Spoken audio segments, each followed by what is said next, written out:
But Mm, alcohol has always been my undoing. mm, I was on the Soberton, and it was probably the last charge I got in the Navy. And it was a little minesweeper, and we were due to sail on my birthday. And I didn't tell everybody it was my birthday mm. until we were due to sail because I didn't want to go out the night before, drink a load of ale, feel ill, and then go see in a storm. It was my birthday, so I said, right, when I went for my breakfast, can I have an extra egg seeing it's my birthday? And it was your birthday. And I said, yeah. Why didn't you tell us yesterday I could have a few beers? He said, oh, because we're sailing. And then we heard this, boom, and a piece of lagging blew out of the funnel. And the skipper said, right, we're not sailing, not staying until tomorrow. So we get this lagging fixed. And they all went, hey, we'll take Moz out for a beer.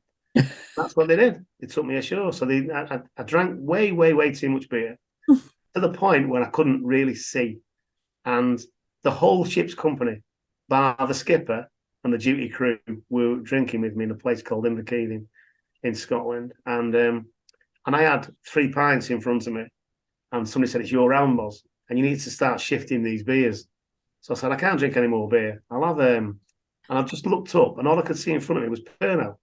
So I'll have a Pernod. So I tapped a Pernod, and I drank it and thought, oh, that's awful. Drank half a pint. And the lad next to me said, get him another Pernod. We'll soon shift this beer. So they got me another Pernod, chatting away. Pernod went, ah! Half a pint. So within about 30, 35 minutes, I drank 3 pints and about 12 Pernods. I said, can we do something to sweeten the Pernod up? And the barman said, put lemonade in it. So my drinks then were double Pernod and lemonades. I had another 15, I think. I think somebody counted 27 Pernods. Wow. And that's when I stopped breathing.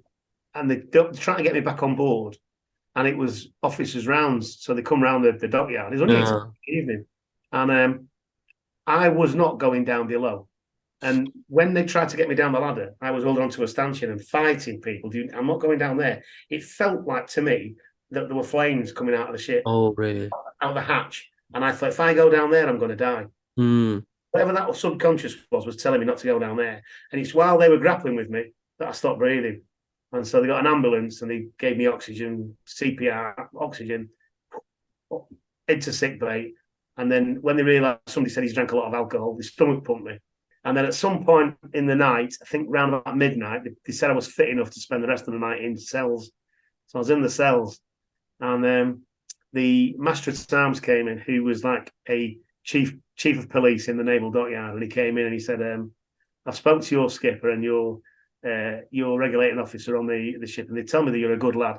So if you can mop up this cell, I'm going to let you go without charge. I said, oh, thank you, sir, and threw up all over his trousers. He punched me, and then they threw a mop in and then a bucket of water, and I had to mop the cell and clean it all up before they let me go. And I couldn't really, I was struggling to stand up, but they got me to where like the jetty was for minesweeper rally, so there's minesweepers outside, and ours was at the end, and people were stopping work because I was slung between two, they're called crushers, leading regulators. And I did ham it up a bit. I actually just let me boots drag. So they had to drag me along the jetty.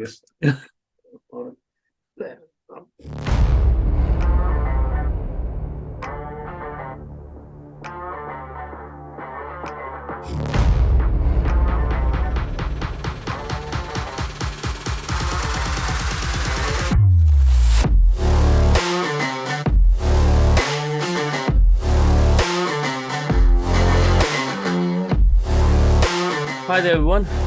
Welcome to the World of Momos podcast. And on this episode of Reflections and Reactions, we have Moz Perkins with us. And Moz has served in the Royal Navy for 6 years.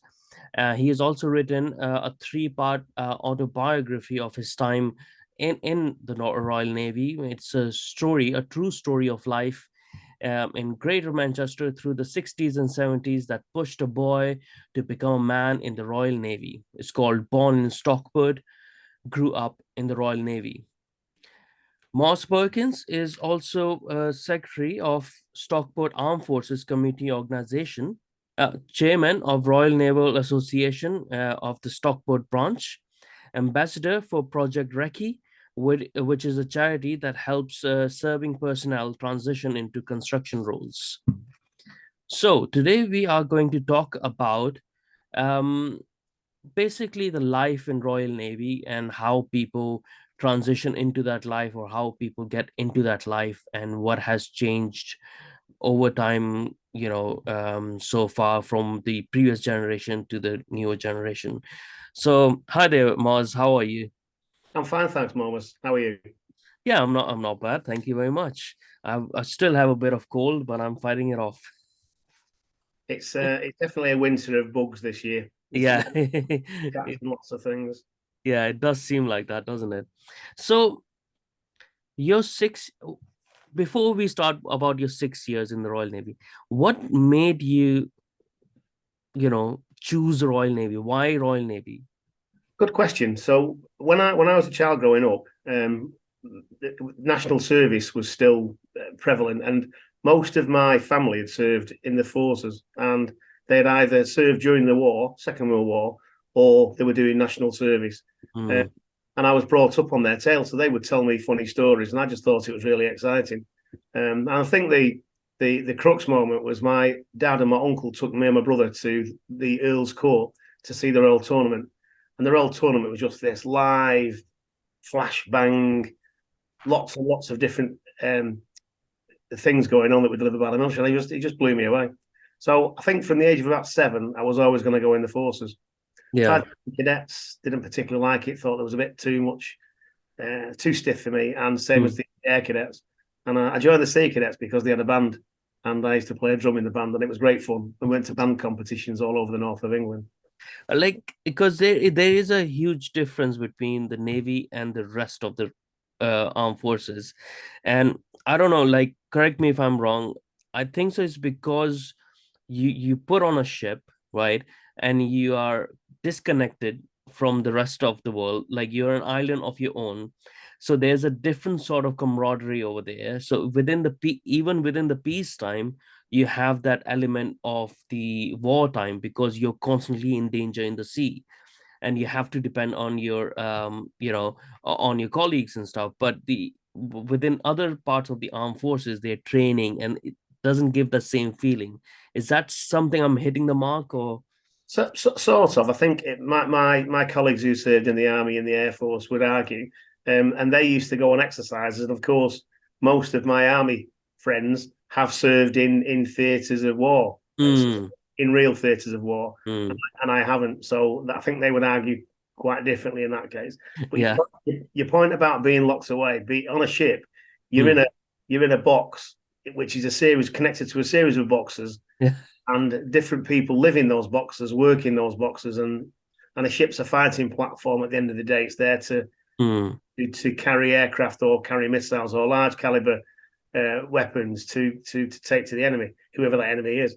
And there's no time off. Even when you're off duty, you can't go ashore. You can't go for a drink. You can't go to the cafe for a cup of tea. You're still on the ship yeah. through the sea. Yeah. Then you get alongside. But you 5 or 6 weeks at sea, and then you get alongside. It gets a bit mental. So people tend to go ashore, drink lots of beer, fall over, and do Mm, things, which I write about in my books. But yeah. that wasn't.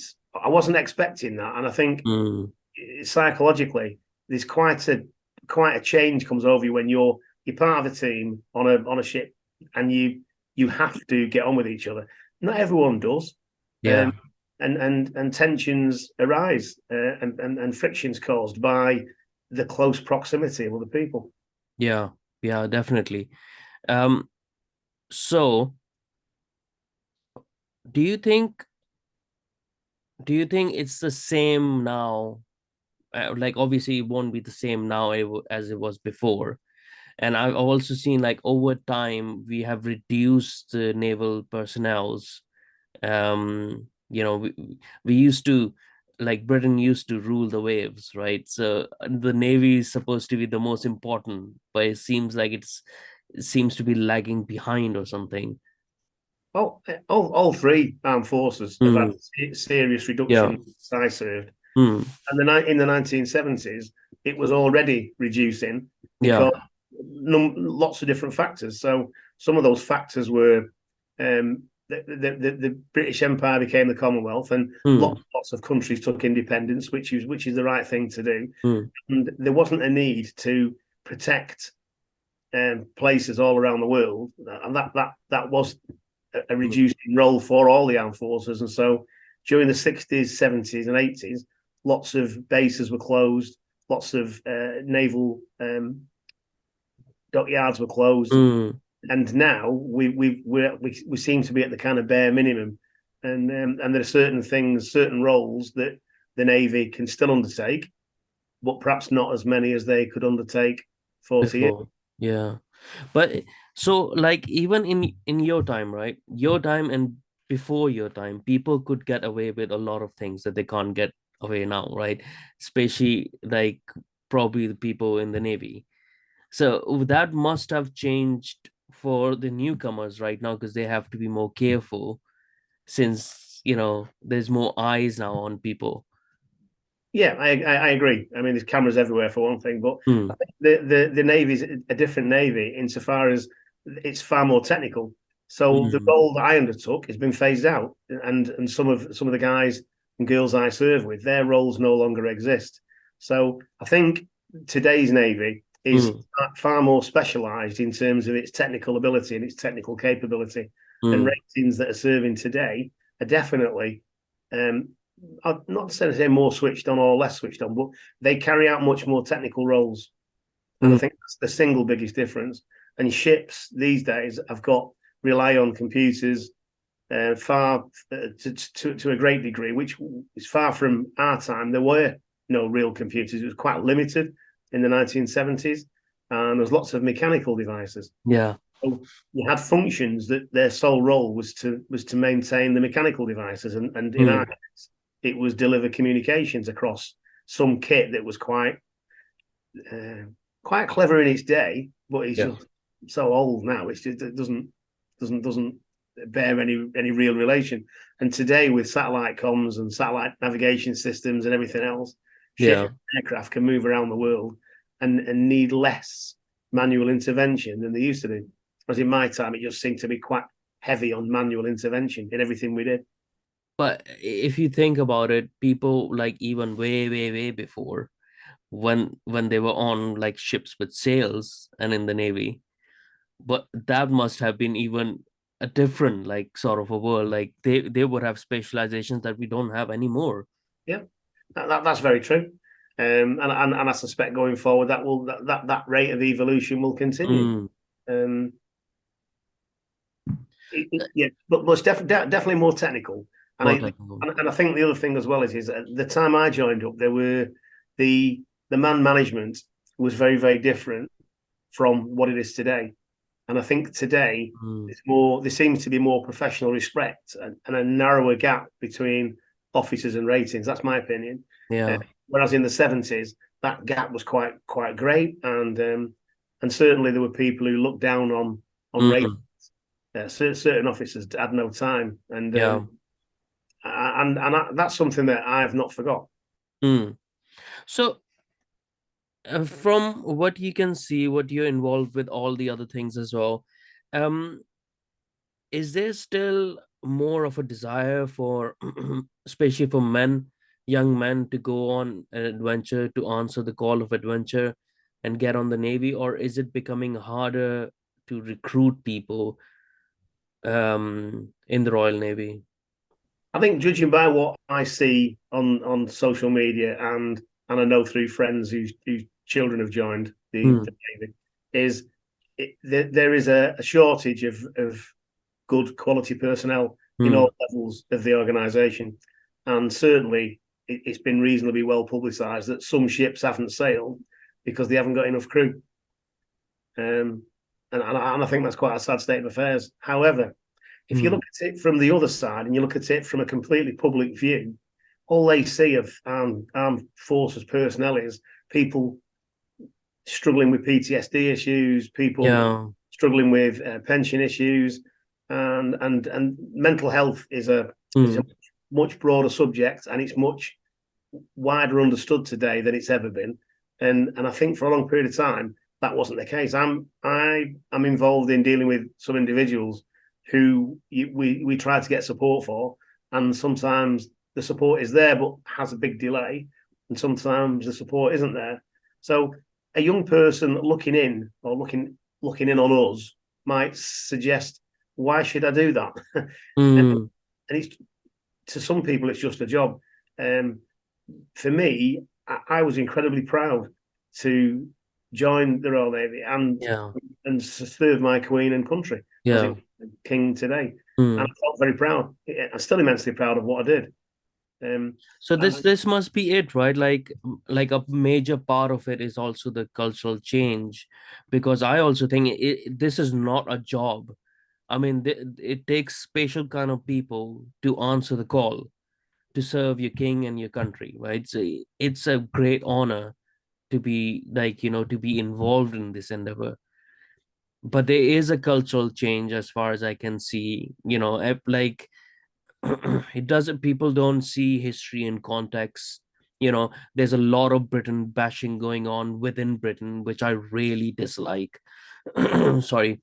And that plays into people's mind because they don't understand the role of the armed forces and the sacrifices that they are making.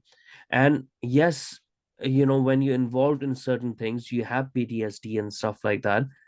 But at the same time, like you're getting a lot more out of it. I mean, you can have PTSD doing anything. You could be involved in criminal gangs and be adversely affected in that. You could be in the police, you can be in the firearms, you can be anywhere, you can have that. But it's like choose your adventure sort of a thing. I completely agree, and I think, and some people I know have sadly developed PTSD through paramedics, and I know two paramedics who've struggled with things that they've seen and they can't Yeah. unsee. And the best counselling that they get really is, you're never going to forget that. What you have to do is learn to deal with it better. And that seems to be the crux of it. But what I'm saying is, from the outside, young people may view the armed forces as being a really difficult role with Yeah. too many risks. And I think I thought I understood the risks when I joined up in Yeah. 1974, but I don't think I really understood. And then you're immersed in this different world. I came out of training and went to shore establishment first. It was a shame, but that was just where it was. There were in my time there were quite a lot of staff and not as many ships.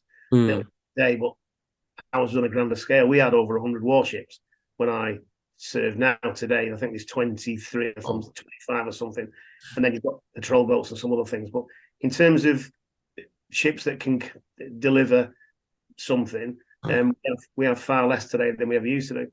Mm. But for me, I was dropped into this world, and I had to quickly understand what all the people's roles were. Mm. My first ship, my primary role was a communicator, so I was a radio operator. But my secondary role was layer and loader for a 20mm Oerlikon gun, which I got to fire a couple of times when we were in training. But that was my second role. And then the tertiary role was firefighting damage control. Mm. So you have to learn to keep the ship afloat. So damage control is really, really, really important. Now, that's the same today as it's ever been, even going Mm. back to wooden hull warships. If there's a hole in the ship or a fire on the ship, Mm. they're the worst things that can happen, and you have to train. We used to joke about it. There was a fire every day on every ship, because every day you do a live exercise No way. and you prepare to run. You have to run hoses out, comms out, the Yeah. lights out, and you have to deal with a fire, even though it's not a real fire. So you Mm. practice, So and you're and then always on the alert and know all, that. Yeah. and that was just ever present. So you didn't think about that. You Yeah. knew what to do, depending on what kind of duty you were on. Yeah, But but it's a shame that that people would think of people would, especially young men, would prefer safety over adventure. I mean, it's a strange place that we're going into if like in majority we start doing that, because that weakens us as a society.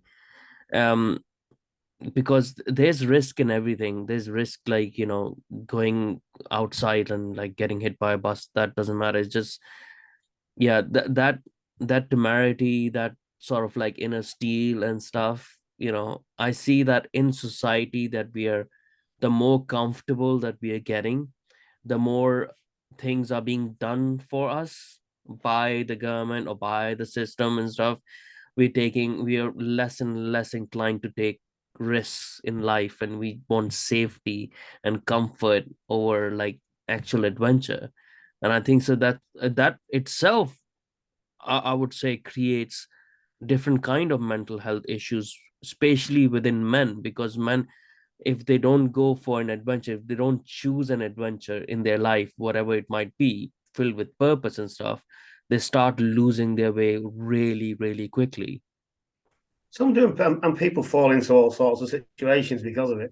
I think Mm, for me, I was a bit of a rascal before I joined the navy, so I was in trouble a few times, yeah. and I got arrested, and I was actually due in court the day I joined the navy. It was for riding a motorbike with no license, with a pillion passenger, and having consumed alcohol.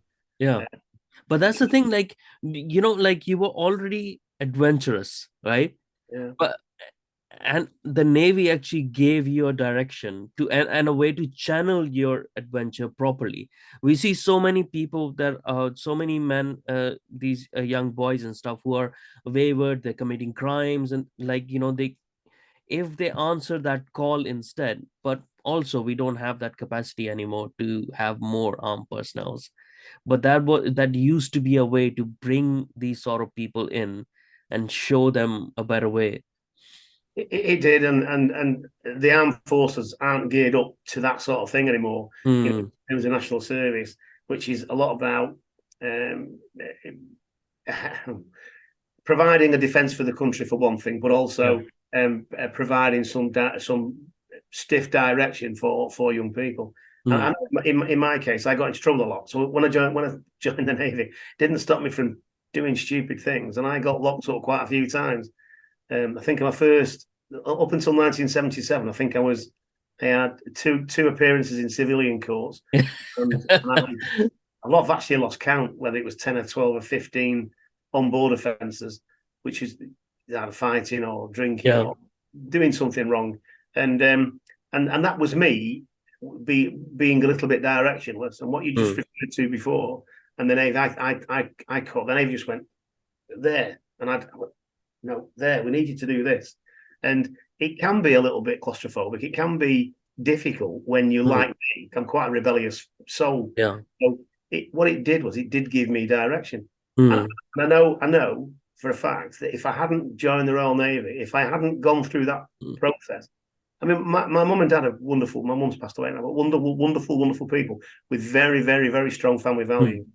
And I think that's another thing that kind of got me through my life is I've got very, very strong family values, and family to me is my real kith and kin, my blood relatives, but also my friends and their families. So I take quite an all embracing view to mm, looking after my family, yeah.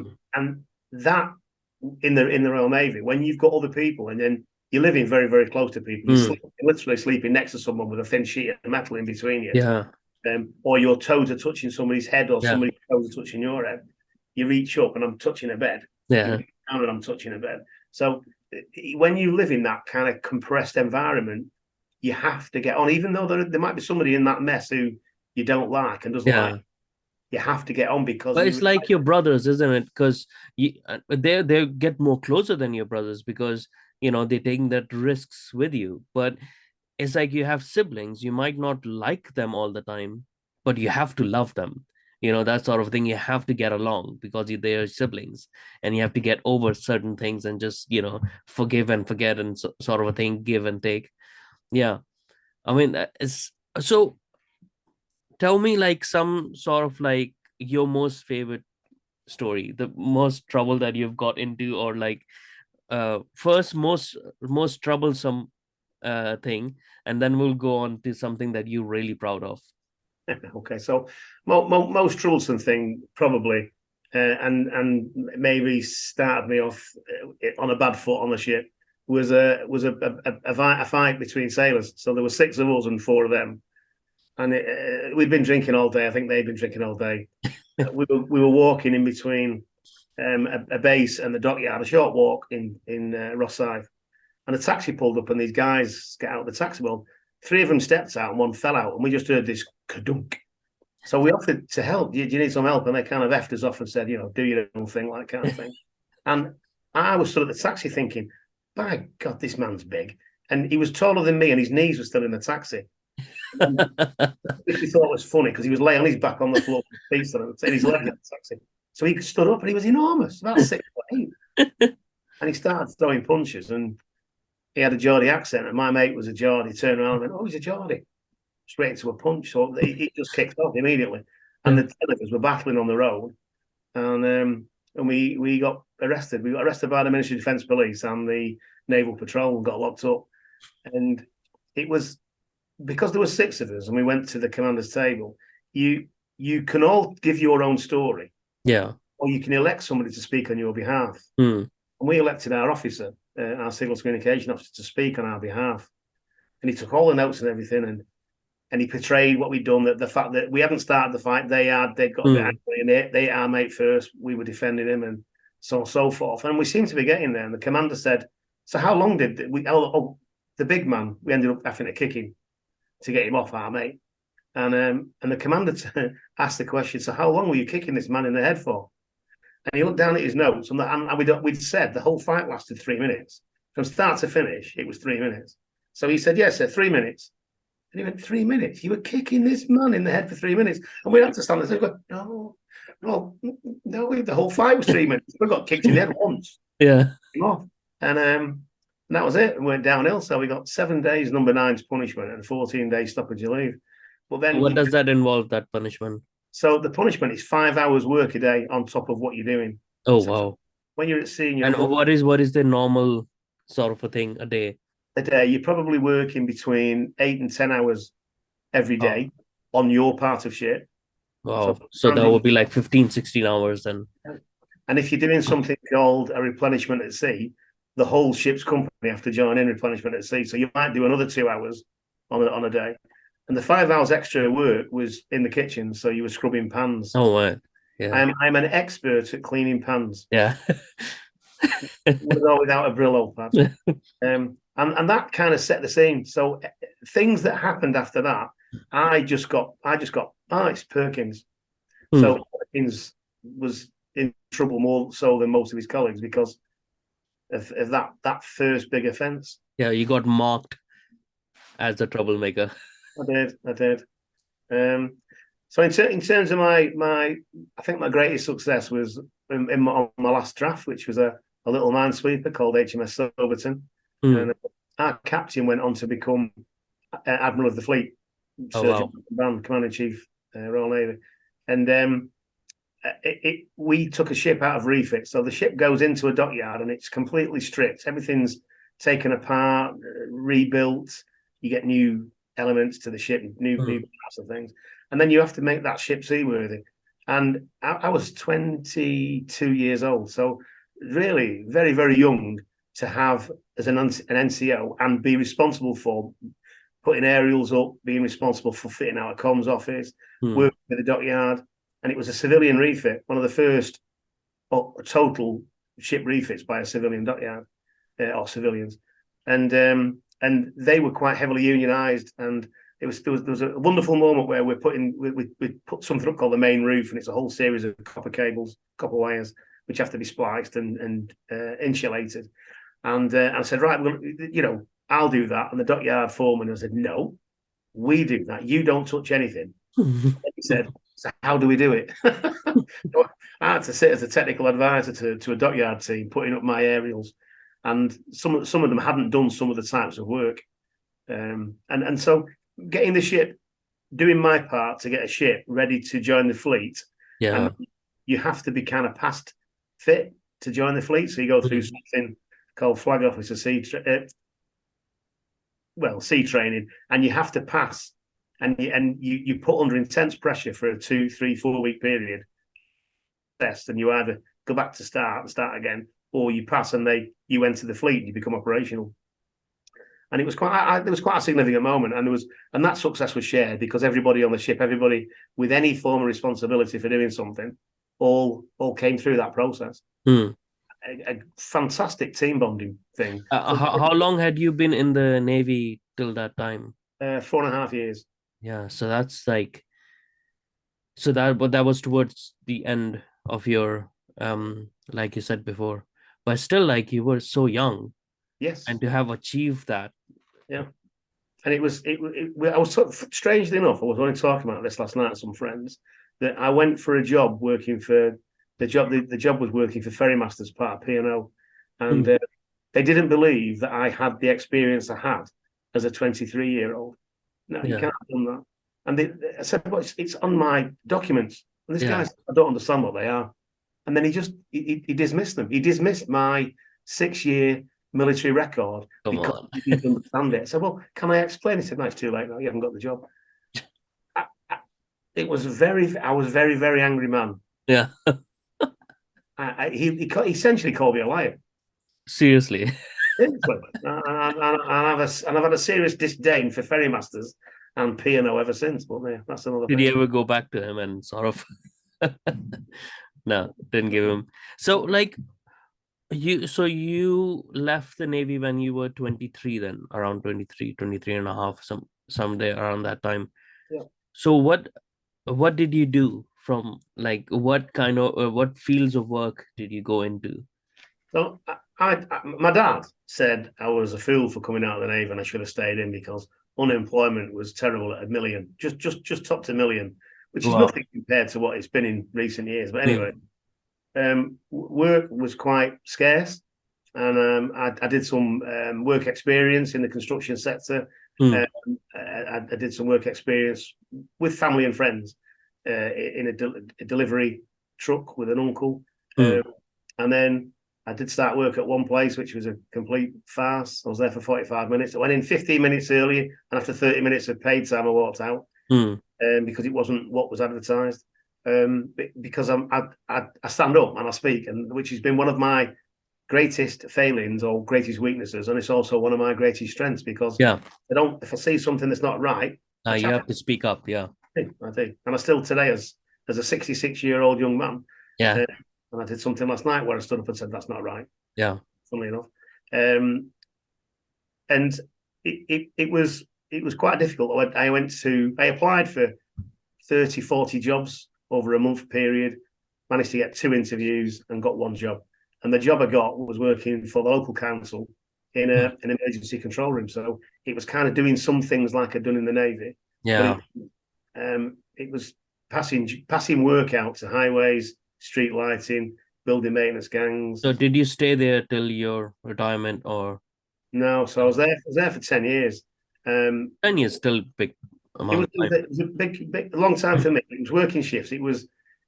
I got a chance to see my children grow up. So because Hmm. of shifts, I was at home in the daytime. So I got a chance to take them to school and pick them up from Yeah. school when they were babies. I Hmm. helped, and it was nappies for the first two.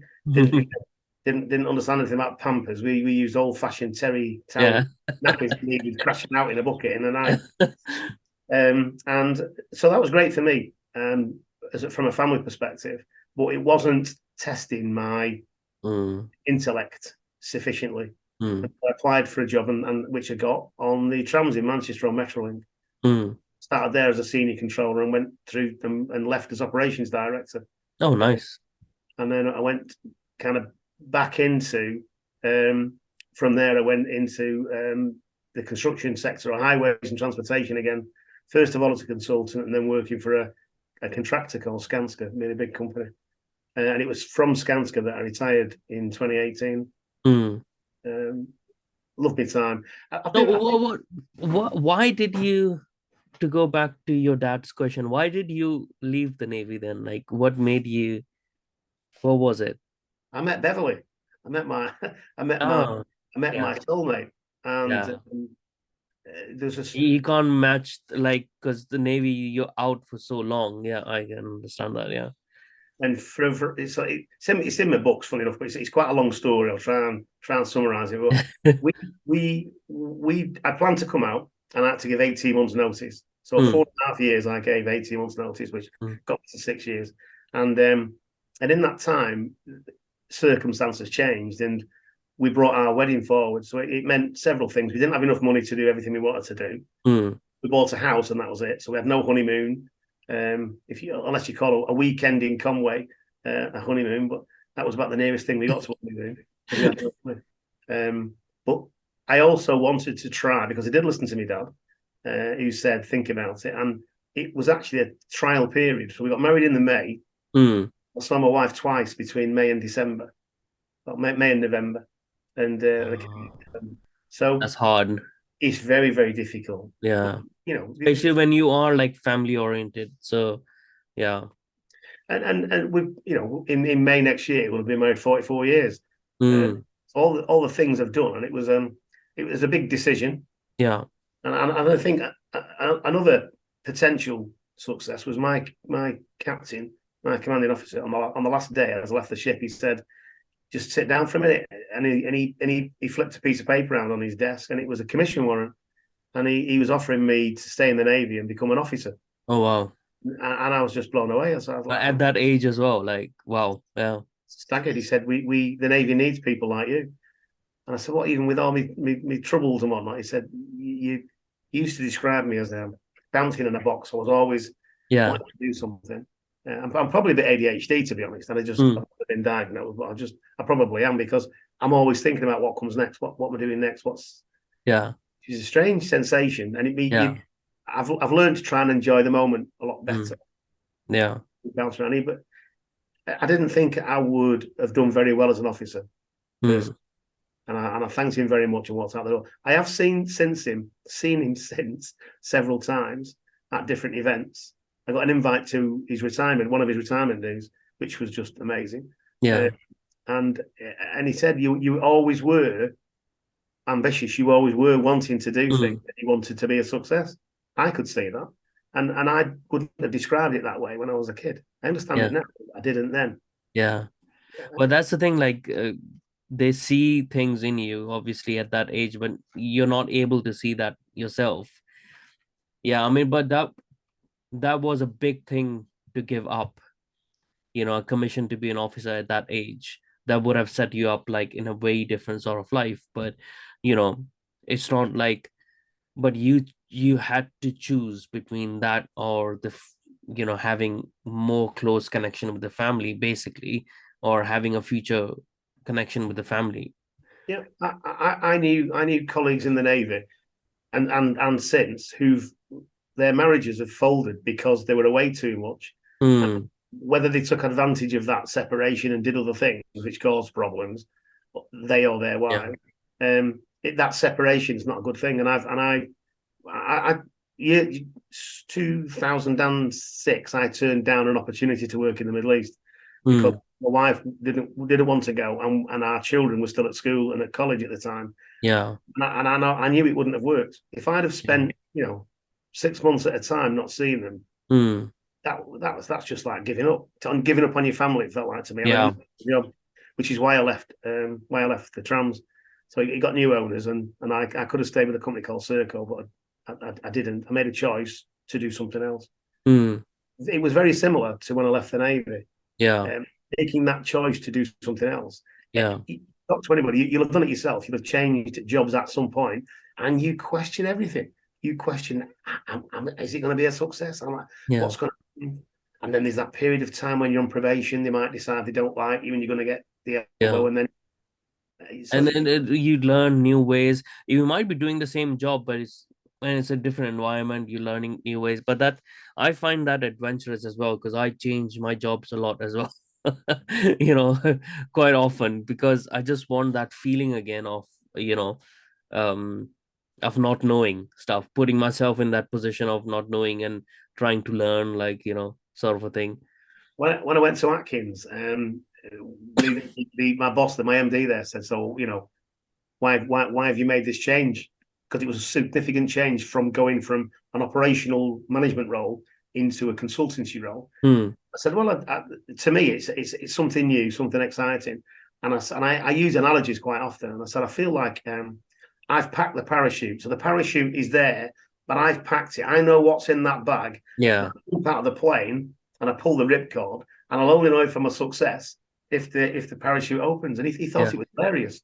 I said, that's what it feels like. I'm jumping into the unknown here. Yeah. I know what to do. I know I've got all these skills Yeah. and capabilities.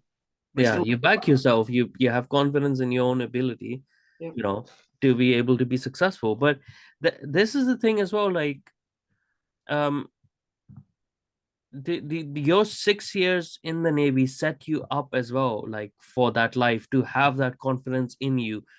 You know, you're on a ship and people are dependent on you to do certain jobs, and you're doing it day in and day out, you know, giving that responsibility. I used to work for a bit of time. I used to work in the kitchen as a chef, and we used to get these apprentices, like, you know, 17 years old and stuff, you know, in the kitchen. And what I would see, like, they had this sulky sort of attitude, or like, you know, didn't want to be there, their mom or dad had forced them to be there, or all of that sort. But the moment I started giving them responsibility, especially the guys, you know, straight away they would perk up, and they would, like, you know, really follow the orders and really wanting to impress, you know. And that it gave them direction. I always told them, you don't have to work in the kitchen, but I'm teaching you something completely different. I'm teaching you to see that what happens when I give you responsibility, and the joy that you get of finishing a task successfully. I agree wholeheartedly, and it's been something that's been prevalent in my career right through from joining the Navy onwards. Not the stuff that happened before the Navy wasn't the same. I was a butcher. I worked in a butcher shop for 18 months part time, and then 6-7 months full time. And that was just learning to do things. I'm going to correct that. Actually, my boss was quite lazy, so he taught me to do things so he wouldn't have to do them. I loved it. I loved being Yeah. able to take apart whatever that thing was and present it to a customer as an item that they would want to buy and Yeah. then take home, cook and eat. But I've also been looking in the jobs in the Navy in particular, and then in different roles Mm, since, is people taking an interest in me, just like mm, you've described, and giving me some responsibility, giving me some coaching. Uh, yeah. I know it now as mentoring. I didn't know I was being mentored in those Yeah. days. I just thought that person's quite kind, helping me, showing me this. And when I went to the council, the computer systems were mainframe, big IBM Yeah. mainframe. Yeah. Have we didn't have laptops then, but to have a desktop computer, you know, you was something special. Yeah. And the boss said, "Oh, we've had one that's damaged and it can't be repaired. It's 30% of the hard drive's gone, but you can still use it for certain things, storing Mm, data, so on and so forth." And he just saw that I had an aptitude for using keyboards, and just because I'd done that training. And yeah. then once you'd got that, there was a period of time where I knew a lot of stuff. Now I don't. It's kind of gone beyond Yeah. me in terms of working. I just use the computer as a tool Mm, to write my books. But I was mentored, and it gave me um, the not the idea, that's the wrong word, but it gave me the impetus to share my knowledge and to mentor. So I still mentor one person these days who's in work, yeah. he's in a pretty high powered job, and every now and then we'll have a cup of tea or a beer and we'll just talk, and Yeah. he'll share some things with some things, and I don't need to. There's no intervention from me. I just listen. Mm, I'm a sounding board. But that's why I'm enjoying the volunteering, because I know I'm helping some people mm. achieve some things, and that makes me feel good. Yeah, I mean, that's so important, having those people, having those good role models around you, especially when you are younger and, like, you know, going into a career and stuff, like people taking the giving you the responsibility, giving you that, you know, because us men, like, our mental health is done through by doing things more than, you know, by talking about it. Yeah, So it's like we are more comfortable with that. Like, that's as far as I've seen with the young guys as well. Like, they had a lot of troubles and stuff. But once I started giving them things to do, like, this is your task, you do this, I want this done. And I wouldn't say like it's just a normal task that I want this done. It's very important for my other things that I'm doing. yeah, yeah. And The it's more they took that responsibility, the more I would see a change in their whole personality. The next day they would come up, like, with, like, you know, their chef jackets properly, you know, cleaned and stuff, because they feel like, okay, they're important, like, they're gonna put into it and they're gonna come and ask me like, oh, how I am, and like, sort of taking an interest in everything. So it's very important to have, like, to mentor young people like that. And I think that those people that haven't had that, because some people can go through their lives and not have Mm. that positive male role model for them. I think I was very, very lucky that I had, in my day, I guess all my uncles and aunts were quite traditional insofar as things that they'd done, the roles that they'd undertaken. But those that gave me time, those that listened to me, those that asked me what I was doing, what I was getting on with, and when I'd drawn a picture or done something and showed them, they were the ones that went, "Oh, that's really good." And there were some others who went, "Children should be seen and not heard," kind of thing. And Yeah, those positives that poo-pooed me don't feature in my life really. yeah, They're not people I went to see, but right up until my children were born, I was still seeing aunts and uncles on a regular basis because I had a bond with them. They yeah. told me their stories, they'd listen to mine, and that's really quite powerful. And I think today's society, too many parts of it don't do that. They're not that Mm. close. I'm aware of people. I haven't seen my brother for 3 years. Mm. What? I speak to my Yeah, brother most days, and I see him at least once or twice a week. yeah. Um, That part of, that's what I've seen as well, family and community. It's like when you destruct that in that way, you know you lose so much of the humanity itself, because you lose connection where you're from, where you're based, where your values come from, where your culture come from. you know we can't all be like this blob of globalized people, like, from we have to have roots, and we have to want to have those roots and respect those roots, and that becomes our priority. Then once we lose connection from that local community, that's very hard. And that has been the case for me personally for, like, a long time in my life, because I was born in a different country, then I lived in a different country, and then I'm here, right? But when I joined my local cricket club, that's where I saw, like, community, proper community over there, because they were fathers and their sons, right? And those, like, those kids are learning from all the other older men who are there, and they take, they're listening to how they're speaking to each other. So you have to be on your best behavior as well, because you are an example to the kids, right? And I saw, like, this is the connection. It's a local community, everyone lives locally, they know each other.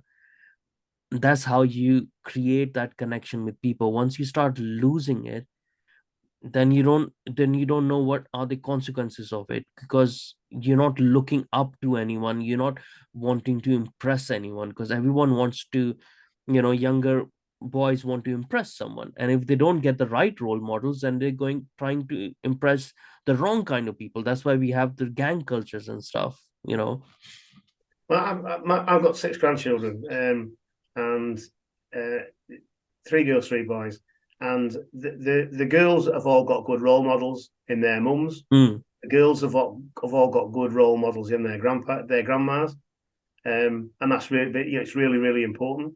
And in the same way, the boys, it's interchangeable. So my grandchildren have lots of role models in their parents and in their grandparents, and the world is going to be a different place for them in terms of their engagement and how they enter life in the same way that we yeah, are. And the important thing for me is giving them time.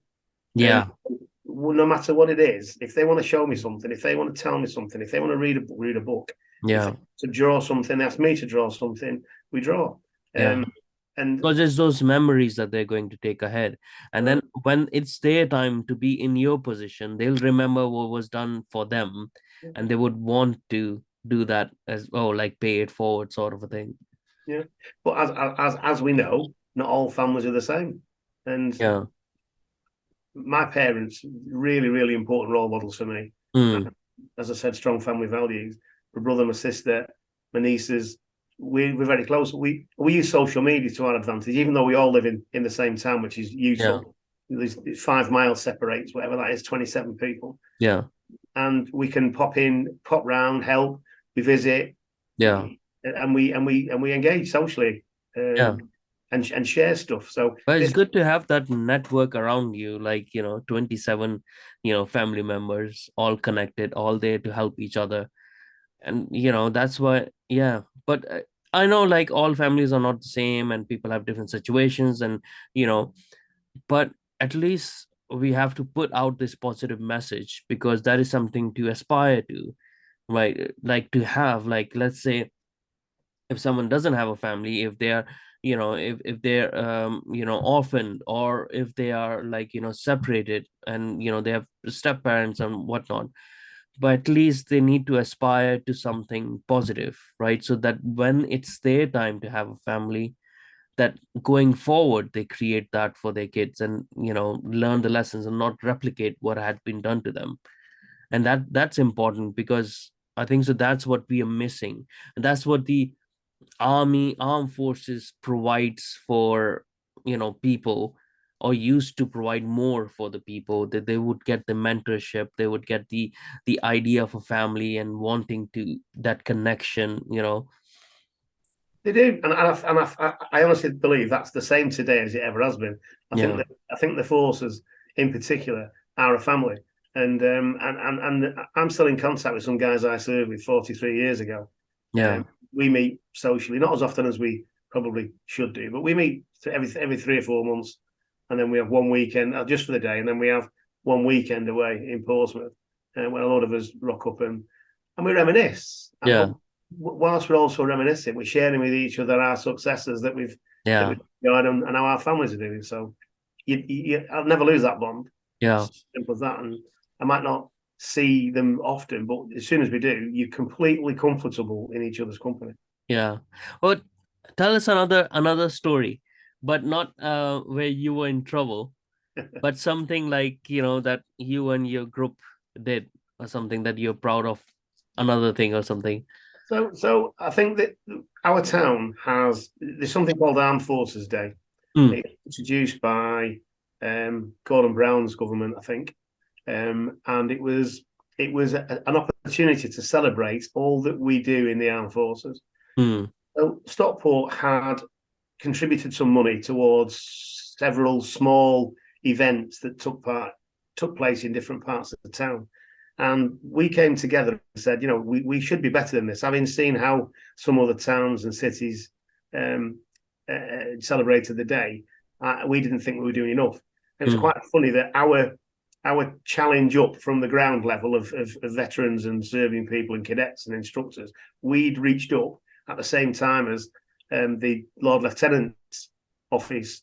The Lord Lieutenancy reports directly to the royalty. So essentially, the Lord Lieutenant of Greater Manchester reports directly to the King. And she has deputies in each of the towns.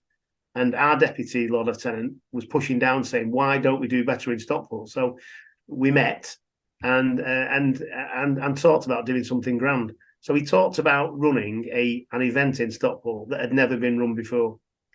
So we decided we wanted to have an event in a marketplace. It seemed to be the right place to do it. Stalls, static displays, and that we would have a parade and a march with a band. And we managed to secure the Lord Lieutenant of Greater Manchester with our deputy, who took the salute. And we had 250 people march from a place called St. Peter's Square along Petersgate into the marketplace. We had lots of military hardware on show. We had 7 charities all sharing the great work that they were doing. And we had live music on a stage. And we finished off with the Stockport Schools brass band, and they played the national anthem last thing in the afternoon. And we organised that ourselves. We raised the money for it ourselves, and we delivered it. And from that's essentially how SAFCO was formed. So SAFCO was formed just after Armed Forces Day this year. We've only been in place since late June, and we're already planning for next year's celebration. Yeah. And we've created momentum, and we've got lots and lots of passionate, enthusiastic people who we've drawn together. come from, they're not all ex-military, and some of our group have not ever served. One lady, her dad was at Normandy, and another lady was an ex-councillor responsible for armed forces and veterans in Stockport. She's our chair, and together we've created this momentum that didn't exist before. Yeah. And if I don't keep a CV anymore, but if I was updating my CV, that would be firmly planted. Yeah. A success story. Yeah. Event run by volunteers. Yeah. Supported by Stockport Council. I mustn't take anything away from them. And the mayor. It rejuvenates the community as well over there. Yeah. Great success. And as I say, we're planning for next year's event already. Oh, that's great. So that's the Stockport Armed Forces Community Organization, right? Yep. So the other one that you're chairman of within the Stockport, tell us a bit about that. What do you do with them? Okay, so it's a small group. It's not a massive group. I think there's only 25, 26 of us all together. And it's about comradeship and companionship. And it's a bit like the breakfast. I'm also involved in breakfast clubs in Stockport, which is about combating isolation and loneliness in the military community. Stockport has almost 8,000 veterans. 3.4% of the population have served in the forces at some point. I don't know what the data is for current serving. That's quite protected information, I think, at the moment. But we also have cadets, cadet instructors. But we've got hundreds and hundreds of cadets in the Army, Air and Sea cadets, and they're all part of it. And so, the Naval Association is about a specific group of people, but we recognise that we link into all those other things as well.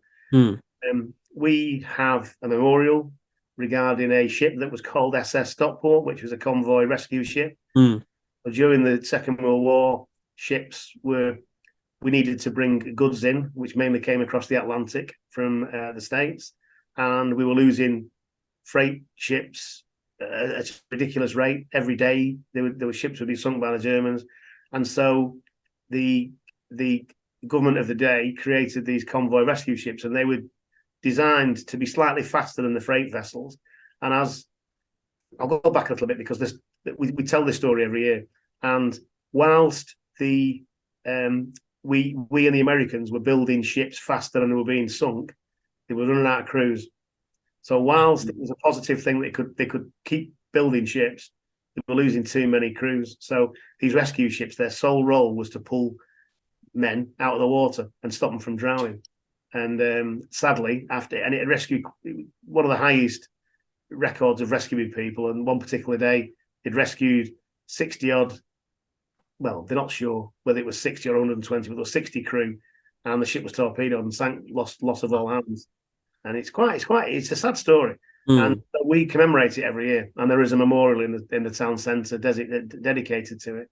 And in doing so, when we hold that memorial, we're well supported by the civic organisations. So the mayor, the deputy mayor, the mayors will come along for the service and come along for a bite to eat afterwards. And some of the families of those who died still come to the memorial every year as well. That's really quite important. As well as the importance of maintaining the comradeship and companionship. So what is in the waters of Stockport that makes people go in the armed forces so much? I think it's a northwest issue. It's a north of England issue. I think, but the northwest has provided the highest proportion of volunteers into the armed forces for over 50 years, 60 years. Yeah. And some of it is you can credit with the Industrial Revolution. And there are times where there hasn't been the work. And people have the Army, the Navy, and the Air Force have targeted the areas of deprivation and to get people to come into the forces. I lived on a council estate. I was a council house kid until I was 18. Long after I joined the Navy, home was a council house. And but even though we didn't have anything, we didn't have any great value, what we did have was our closeness as a family. Yeah. And some other families aren't quite like that. I knew when I joined up. I had some kids who never spoke to the parents. I couldn't wait to get home to see my family. Yeah. And other guys were, no, I'm not going home. It's better here. It's better on the ship. I get better accommodation, better food. Yeah. So, so I don't think it's just Stockport, but Wigan, Lots of those sort of places. Merseyside, Lancashire, Cheshire, big recruitment areas. And you talk to anybody from But at York. the same time, it creates that it maintains that national connection, right? Because if there wasn't this alternative, they would be completely these areas would be completely disconnected from Britain itself, and they would become more and more resentful for not having those opportunities and go completely off board. It's still an issue. The north south divide is right. I mean, the Prime Minister cancelled HS2. Whether HS2 would have been a success or not in terms of a transport system, the fact was it was going to provide work for 15 to 20,000 people Yeah, in the yeah. northwest, and other places where they're building roads, making signalling and power and communication systems. So in order to create a better society in the north, you need better transport links. Our Yeah. motorway north and south, and our motorway east and west, Mm. is clogged, and the railway lines are clogged. Yeah. So what's being offered as an alternative to HS2 doesn't tackle some of those fundamental problems, because you have to go where the work is. Yeah. And But that's why I think like we need to move the working capital away from London to somewhere in the mid or in the north towards Leeds or like somewhere over there. So people actually see these live issues. They're more connected to those issues. It's not like just hearsay and stuff like that. These politicians will have to experience those issues themselves, and they will take more notice of it. Like, London can still be our capital, but as a political capital or something, or a working capital, we can move it up the north and then say, look, now this is how you have to go about your life. Let's fix it then. Well, politicians can only do so much. The rules and the processes Yeah. that are geared to supporting London, and the vast majority of decisions, the vast majority of people providing that data Yeah. work and live in London, in and Yeah. around London. Why would they want to send money anywhere else? Yeah. So that the whole system is geared up to serving London. Yeah. That's it is what it feels like, doesn't it? Like the whole of country is geared to serve London, yeah. rather than London being geared to serve the country. And civil servants need more reminding than they currently are. It's easy for them to blame it on the politicians. It's easy for us to blame it on them. Yeah.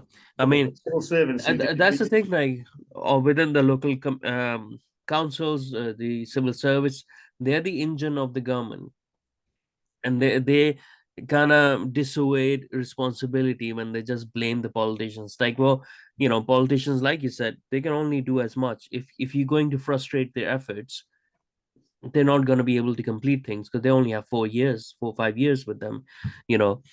But yeah, I mean, if a lot can be changed if we took that out of London, the mechanisms of our government, not just politicians but civil service as well, like, and put them in different places in the country, we might get somewhere, but unlikely. Yeah, it's very unlikely, and I'm not here to talk about politics. Yeah. Yeah, unlikely that will happen anyways. So you're the project Reki that you're ambassador of. Tell us a bit more about it, like what work you guys are doing with them. Okay, so it's a registered charity, and it's responsible for creating something called Pathways into Construction. So Pathways into Construction comes with it's a kind of 2-week e-learning exercise, but there are some site visits to construction sites. And each of the candidates gets knowledge, training, and as I said, they can wear the qualification. But more importantly, they get put face to face in front of some of the country's leading tier 1 and tier 2 contractors. So who are always looking for project managers. We're not talking about bricklayers or plumbers. That will need bricklayers and plumbers, but some of the people coming out of the armed forces are coming out with much more technical skills these days than in my day.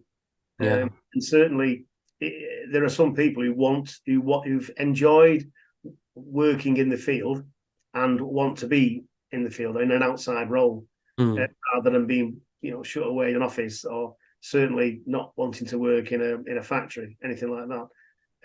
And so pathways into construction is one sector. There are other sectors. So there's a friend of mine who runs something called the Veterans Food Company, and he's leading a very, very similar project for service people who want to transition into the food and beverage sector.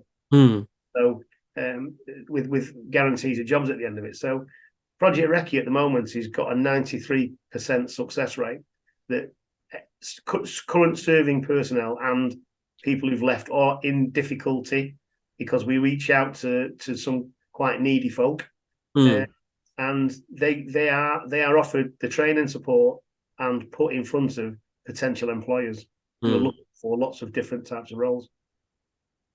And it's good. So as ambassadors, we kind of get together on a bi-monthly basis and share our kind of war stories. But we're connected by social media, and so there are some hard to reach characters. And I'm talking now about people who've ended up homeless or ended up in rehabilitating from drug and alcohol dependency. So it's got some really, it's dealing with some sharp issues, as well as helping some very, very qualified and technical people enter the construction sector in good roles. Yeah. The Veterans Affairs Office is led by Johnny Mercer, who's an MP. Johnny Mercer has a very, very simple message. You'll get service people to rehabilitate and transition into civilianry easier if they've got a job. Yeah. If they come out without work, some of them will just literally rattle down through the levels and end up on the street. Yeah.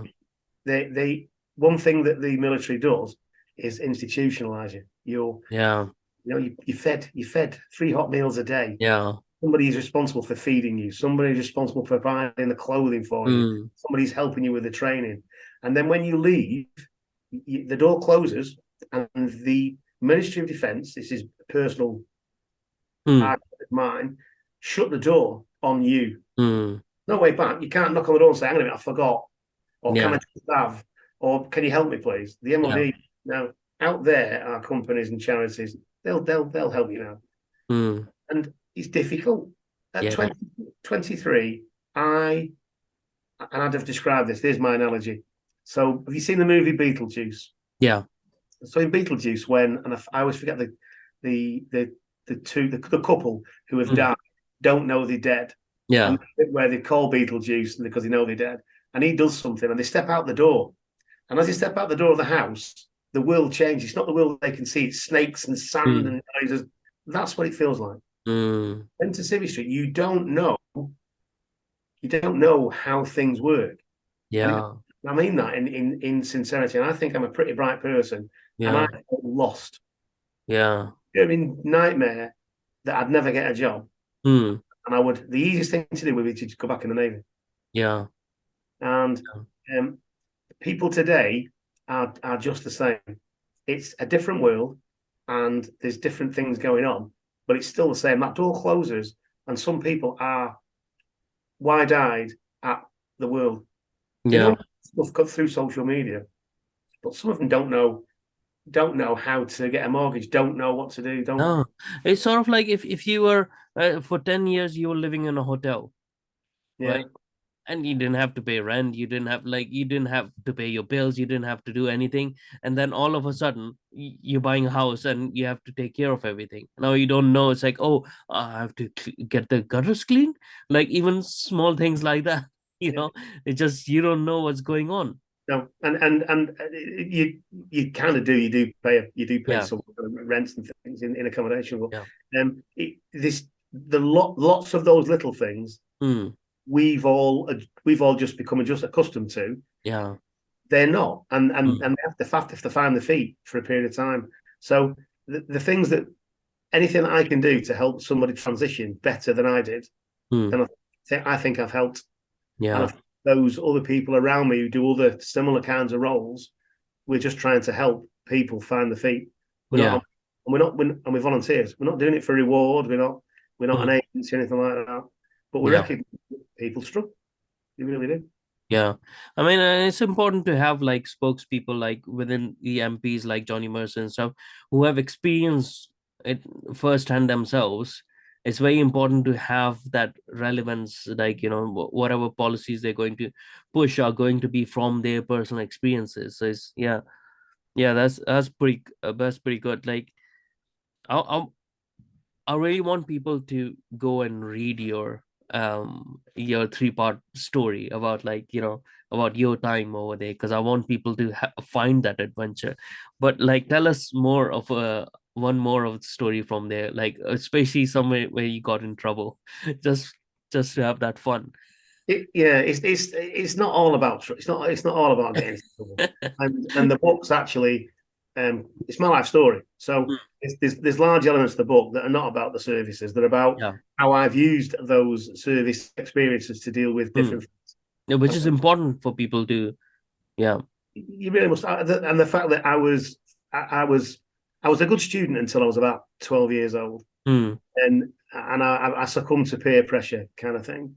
Mm. Smoke cigarettes, do silly things. Mm. And I would, if somebody wants to do that, that's fine.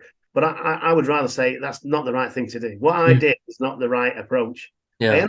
I ended up in a very good place, but I got there by lots of hard work, Mm. some good luck, and Yeah. some judgment. But it's not my path isn't the same for everybody. But I've written the books to entertain Yeah. and educate. I actually wrote the books during lockdown, and it was Mm. I was doing like a daily joke on Facebook, and my friend said, if you wrote a book, I'd buy it. Like, I wrote a book. Yeah. So I actually thought that I was writing the books in my language, which is Yeah. raw, for my grandchildren, because Mm. the six grandchildren are all 7 and under. And Yeah. I can't tell them some of the tales. I can't tell Yeah. them some of the They things that have to grow up to. But when they grow up and they're old enough to know, I might not have the presence of mind, Mm. state of mind. I might not be well enough to tell them the stories. So Mm. I wrote the books as much to they're there. Those stories are there now forever, and their kids can pick them up and go, "My granddad did what?" You Yeah. know. So yeah, silly things. Alcohol. I know I drink, and I drink too much probably, but Mm. alcohol has always been my undoing. Mm. And it tends, What's your favorite tipple? I like a glass of wine. Yeah. And I like Red. a rum. I'm a red wine drinker Yeah. and a rum I love drinker. rum as well, actually. And I like a beer with my mates. So um, I was on the Soberton, and it was probably the last charge I got in the Navy. And it was a little minesweeper, and we were due to sail on my birthday. And I didn't tell everybody it was my birthday Mm. until we were due to sail, because I didn't want to go out the night before, drink a load of ale, feel ill, and then go see in a storm. Yeah. Because I wasn't a particularly steady sailor anyway. When it was at sea, I weighed 10 stone 3 or 10 stone 2 when I came out of the Navy, which was only £6 more than I weighed when I joined up in 1974. I am 50% and more up on that now. Yeah. But it was my birthday, so I said, right, when I went for my breakfast, can I have an extra egg seeing it's my birthday? And it was your birthday. And I said, yeah. Why didn't you tell us yesterday I could have a few beers? He said, oh, because we're sailing. And then we heard this, boom. And a piece of lagging blew out of the funnel. And the skipper said, right, we're not sailing, not staying until tomorrow. So we get this lagging fixed. And they all went, hey, we'll take Moz out for a beer. That's what they did. They took me ashore. So I drank way, way, way too much beer to the point where I couldn't really see. And the whole ship's company, bar the skipper and the duty crew, were drinking with me in a place called Inverkeithing in Scotland. And I had 3 pints in front of me. And somebody said, it's your round, Moz, and you need to start shifting these beers. So I said, I can't drink any more beer. I'll have and I just looked up, and all I could see in front of me was Pernod. So I'll have a Pernod. So I tapped a Pernod, and I drank it and thought, oh, that's awful. Drank half a pint. And the lad next to me said, get him another Pernod. We'll soon shift this beer. So they got me another Pernod. I was chatting away. Pernod went, half a pint. So within about 30, 35 minutes, I drank 3 pints and about 12 Pernods. I said, can we do something to sweeten the Pernod up? And the barman said, put lemonade in it. So my drinks then were double Pernod and lemonades. I had another 15, I think. I think somebody counted 27 Pernods, Wow. and that's when I stopped breathing. And it's quite scary, really. And they're trying to get me back on board, and it was officers' rounds, so they come round the dockyard. It was only 8 o'clock in the evening, and I was not going down below because I hadn't stopped breathing at that point. I just felt sick and ill. And when they tried to get me down the ladder, I was holding onto a stanchion and fighting people. I'm not going down there. It felt like to me that there were flames coming out of the ship. Oh, really? Out of the hatch. And I thought, if I go down there, I'm going to die. Whatever that subconscious was telling me not to go down there. And it's while they were grappling with me that I stopped breathing. And so they got an ambulance and they gave me oxygen, CPR, oxygen, into sick bay. And then when they realised somebody said he's drank a lot of alcohol, they stomach pumped me. Right, stomach pump is a rubber tube is forced down your throat into your stomach, and they fill it salt water, and then you're ill. You're ill, really ill. That's everything has to come out. And then at some point in the night, I think around about midnight, they said I was fit enough to spend the rest of the night in cells. So I was in the cells, and the Master at Arms came in, who was like a chief of police in the naval dockyard, and he came in and he said, "I've spoke to your skipper and your regulating officer on the ship, and they tell me that you're a good lad. So if you can mop up this cell, I'm going to let you go without charge." I said, "Oh, thank you, sir," and threw up all over his trousers. He punched me, and then they threw a mop in, and then a bucket of water, and I had to mop the cell and clean it all up before they let me go. And I couldn't really. I was struggling to stand up, but they got me to where like the jetty was for minesweeper rally, so there's minesweepers outside, and ours was at the end, and people were stopping work because I was slung between two, they're called crushers, leading regulators, and I ham it up a bit. I actually just let my boots drag, so they had to drag me along the jetty. It was funny. I'm not exactly proud of it, but it was very funny. And then put me in my bed. And I only left the bed to either be sick or go for a pee, and just lay there until such time as I stood up and I was compos mentis, and then one of the boys went up to the skipper and said he's up. So it was, and I was a leading hand then. LRO Perkins Bridge. So he told me that I was going to be disciplined, and that was that. So they called a disciplinary later that afternoon, and the skipper's in front of me, who went on to become Admiral of the Fleet. And the regulating petty officer's beside me, writing the notes down, and the navigation officer is reading the charges out. That I was drunk ashore, drunk on board, blah, blah, blah, blah, blah. To be fair, he fined me the minimum fine he could give me, which was 2.5 days' pay. Yeah. I kept my hook. I should have lost my hook, really, but I kept my hook. And then the skipper said, "It'd be better for you if you told us who you were drinking with last night." Yeah. So the regulating petty officer was the one that suggested the Pernos, and the navigating officer was the man that put me into a taxi and brought me back to the ship. And the skipper said, "So who was drinking with you last night?" I said, "I don't remember, sir." That's the right thing to do. You don't rat, you don't bubble on your you don't rat, yeah. So the lesson is, don't drink alcohol. Don't tell people that it's your birthday when you're on the ship. And the biggest one I learned from that, seriously, is don't force alcohol onto somebody who's beyond understanding that they've already had too much alcohol. Yeah, that's what my shipmates did that day, and they regret it. Yeah, they'll wallow in the funny story of it, but they could have killed me. And the skipper told me he did something called clear lower deck, so he got all the ship's company on the deck, and he essentially bollocked them from high up on from the quarterdeck, and he said, "You could have killed this man." That would be on your conscience. The fact he's not dead is to you. And he gave me a wrong look, and we still talk about it whenever we get together. Yeah, we talk about that day because the skipper said he would have died the day Moz died. Almost died. Like a dog. I don't know if he died like a dog had any relevance to it. Yeah, seemed important for him. Yeah. But yeah, I mean that's a great point as well, and point to end the conversation. I had a lot of fun talking with you, and I think so. I just want to give people that sense of thing, like go and choose your adventures. Playing it safe is like, it's not for, it's not really human thing to do. Like you can't just play it safe. Like, we're not chickens. We need to go out there, we need to take the risk, and we need to choose our adventures. And yeah, just stay on the line for a little bit longer so I can say goodbye properly. And for everyone listening, thank you so much for listening to us, and hopefully I'll catch you soon with some other guest in some other conversation. Thank you.